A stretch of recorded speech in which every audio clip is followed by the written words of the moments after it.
Orang Kudus. Sobat Katolikana, saatnya kita simak kisah orang kudus yang dipersembahkan oleh Radio Katolikana. Penulis naskah Arif Setiawan.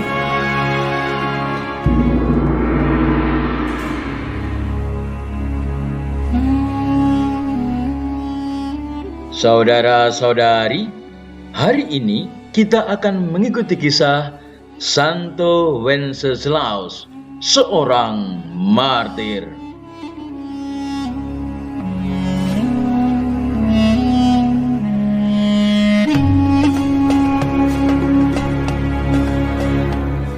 Wenceslaus dilahirkan di sebuah wilayah dekat Praha, Bohemia pada tahun 907.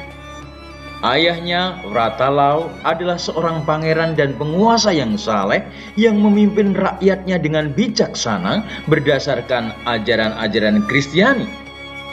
Sedangkan ibunya, Dragomira, adalah seorang kafir yang gila hormat dan kuasa.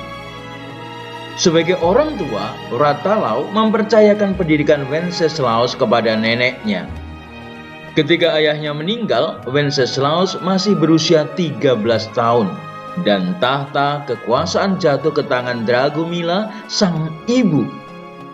Sudah dapat dipastikan, watak kekafirannya menyebabkan kekacauan dan menyokong orang-orang kafir menyerang para pemimpin Katolik serta umatnya. Korban pertama adalah Ludmila, yang juga nenek pengasuhnya yang mendidik dan membesarkan Wenceslaus.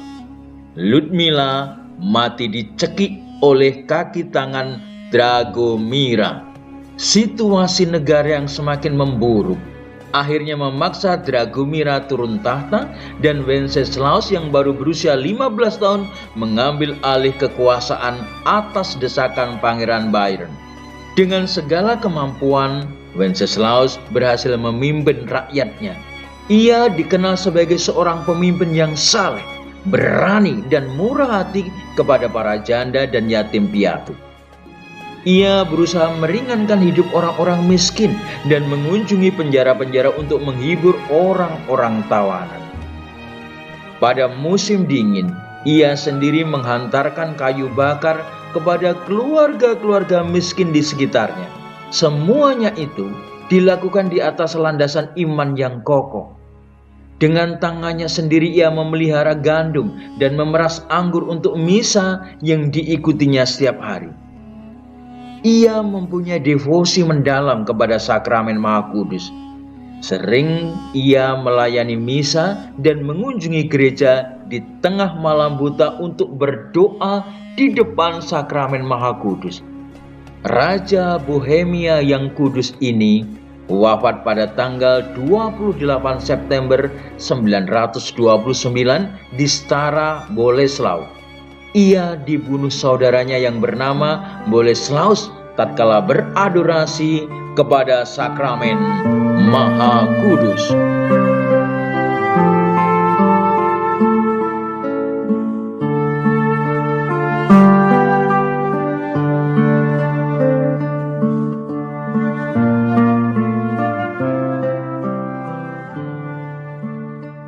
Saudara-saudari, ketika melihat banyak orang, tergeraklah hati Yesus oleh belas kasihan kepada mereka, karena mereka lelah dan terlantar seperti domba yang tidak bergembala.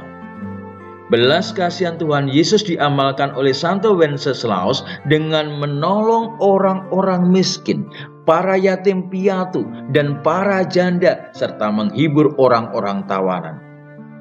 Tetapi di atas segala-galanya ia membantu orang-orang yang miskin rohaninya karena bertindak tidak benar, tidak adil, tidak jujur, dan melawan cinta kasih. Karena itulah ia dibunuh oleh adiknya sendiri yang dihasut oleh ibunya. Belas kasihan akan kemiskinan rohani diungkapkan Wenceslaus kepada adiknya yang bengis itu. Adikku, semoga Tuhan mengampuni engkau.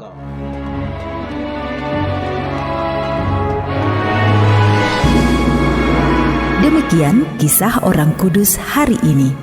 Kisah orang kudus dapat Anda simak di Radio Katolikana setiap hari pukul 12 waktu Indonesia Barat dan pukul 19 waktu Indonesia Barat. Sampai jumpa di Kisah Orang Kudus selanjutnya.